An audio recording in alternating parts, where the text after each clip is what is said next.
this. Burden of proof? I don't want it. No, you can have that. No, it's not mine. It's yours. No, I really don't need it. So yeah. What's up, thinkers? Today we're talking about burden of proof. Shifting the burden of proof, how strong the proof needs to be, and who bears it? Let's find out.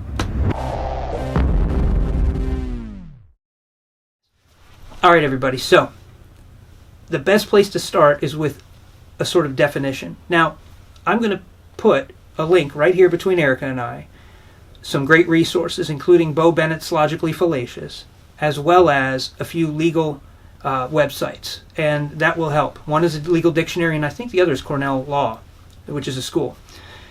Those will help with burden of proof and shifting the burden of proof fallacy. Moving on, let me give you a simple definition. In any type of argument where somebody asserts a claim, they need to provide some sort of evidence. That's the burden of proof. Okay? It's simply just evidence. That would look like this in the form of an argument. Erika's going to hold a position, and let's see what happens. Yes, I'm going to say dogs are the best pets. Now, in and of itself, if I agree with her, there's no argument. There's no need for her to provide any evidence or justification for why she holds that belief. But as soon as I reject it, there needs to be some evidence there as to why she's holding that. So far, she still bears the burden of proof, but let's see what that looks like. Again? Dogs are the best pets. Well, I don't think they're the best pets. Why do you believe that? Well, Dr. Funny Pants had written this extensive research, and according to the research, dogs were bred to be human companions. Now, she's met the burden of proof. She has given me some sort of justification or evidence for why she holds that belief. I don't need to be convinced in order for her to meet the burden of proof. The burden of proof for her is simply to provide some sort of evidence. If I say she is wrong, Dr. Smarty, I don't agree with you. That's wrong. Let's revisit the argument, and I'll fit that in there. Okay, dogs are the best pets. Why do you hold that? I don't think that. Well, because they're bred to be best human companions. Based on what evidence? Based on Dr. Smarty Pants' extensive research. Oh, that's wrong. Now, I haven't told her why I think it's wrong. I haven't given any justification for my view. You see, I now bear the burden of proof. This can be a little bit tricky and is often online where people misunderstand and commit the fallacy of shifting the burden of proof. I keep requesting more evidence from her because I'm rejecting it, thinking she still bears the burden to convince me that she is correct. Folks, that's not how evidence and the burden of proof works. As soon as I assert she is wrong, I must believe that I am right based on some sort of evidence or opinion. I now need to assert that evidence or opinion. I need to state it so she can rebut it, or, she would need to rebut it or form a rejoinder. In other words, a counter-argument based on that my evidence is wrong, or provide more evidence that justifies her position. But it is not her job to convince me. Okay, if I reject it, I need to state why. Let's look at that again in the same exact argument. Dogs are the best pets. No, they're not. They are not, but according to Dr. Smarty Pants' research, they are bred to be people's companion.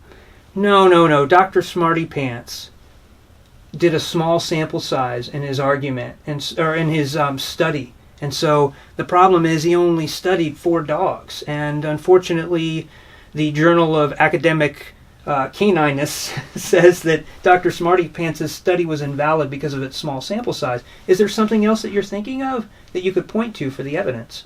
Well, according to the Dogstastic Dogs today, they did a larger sample size of the same test, and the result supports Dr. Smarty Pants' conclusion that dogs were bred to be people's companion. Yeah, well, I guess we'll have to see. I'll take a look at that if you can send it to me. I want to see this study. Thank you.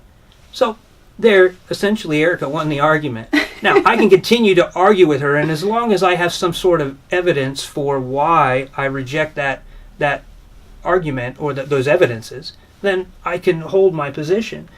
But if I can't, I either need to suspend judgment until I can do the research or admit defeat. And to be intellectually responsible would be to admit defeat. But let's face it, most people aren't arguing online about whether or not dogs are the best pets. Or if they are, I'm not aware of those arguments. You are not? No. Maybe they exist. Maybe there's like a dog versus cats forum. I don't know. So anyway, where we typically see this is in the argumentation for God's existence. So that argument might look something like this. Are you going to hold a negative or positive? Yes, I will represent something I heard before from somebody I met online. So this person will say something like this. There's absolutely no evidence that Jesus existed. Well, sure there is. There's tons of evidence. We have the Bible. We have external biblical evidences, Suetonius, Marbar Sarpian, Tacitus. No, I read all that. Bible's just made up, so it's not the historical account. And all those extra biblical stuff, they are just made up. There's no mention of Jesus in any of that. Well, sure there is. And what's your evidence that that's not the case? Well, I don't have to tell you. Well, no, you don't have to tell me, but if you don't tell me, I can't... There's no argument. No, I don't have to tell you. Well, you're shifting the burden of proof. No.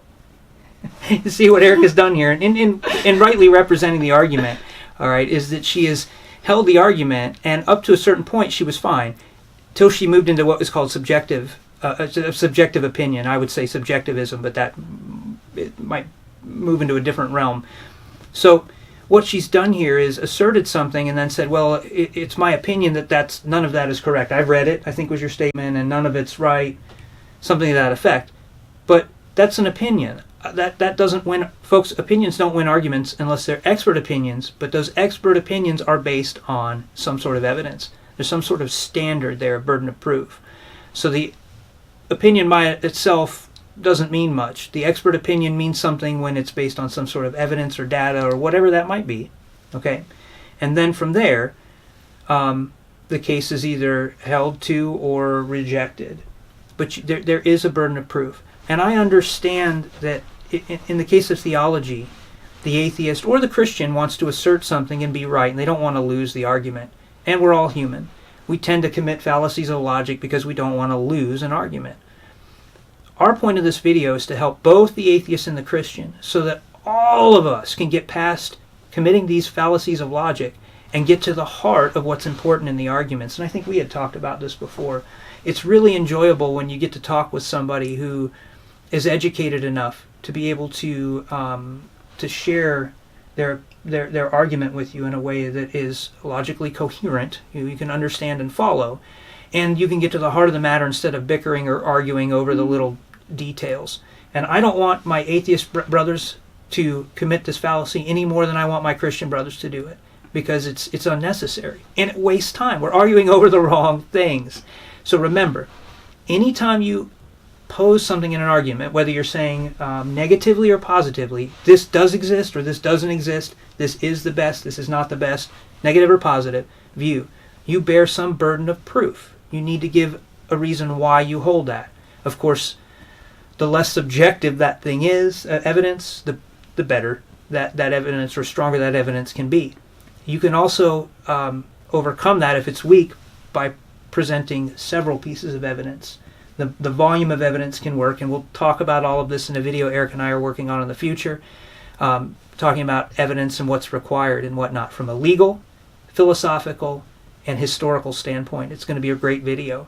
Any questions or comments? Yes, now I wanted to mention the only kind of people who don't have burden of proof are the people who don't side with positive or negative comment. In other words, if you're agnostic about God's existence. Right. Correct? Yeah, so that would look like this if we formed it in the form of an argument. Do you want me to take the agnostic position? Either way. So Erika says, God, so you say God exists. God exists. All right, so me as an agnostic would say something like, yeah, how do you know that?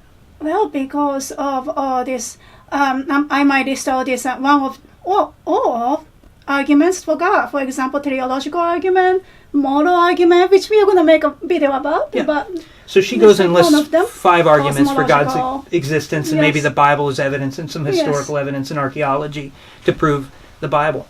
So I say something like, yeah, but I don't know if I can know that. I don't know how certain I can be based on, I just don't know. Now, have I asserted anything? No, I just have said I doubt, but I haven't given a reason for why I doubt. I haven't refuted her evidence, so I haven't said, well, you're wrong.